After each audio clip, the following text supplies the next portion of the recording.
السلام عليكم ورحمة الله وبركاته. ازيكم يا بنات؟ عاملين ايه؟ يا رب تكونوا بخير. النهاردة فيديو جديد عن معطر الارضيات القمر. ده معطر ده اسمه فريدا هوم بريحة النظافة. لو موجود عندك يبقى انت عندك كنز. كنز، ايوه كنز والله، لان بيبقى ريحة الشقة حرفيا جميلة. اول ما بتمسحي بيه بتنقلب.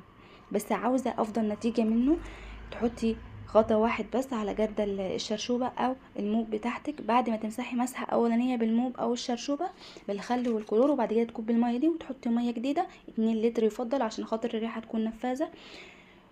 وبعد كده تحطي مية على المية دي غطا واحد من الفريدا هوم ده وتمسحي بيه زي ريحة الفنادق بالظبط يا بنات. ومش غالي، ب35 جنيه او ب40 جنيه على حسب المكان اللي هتشتريه منه.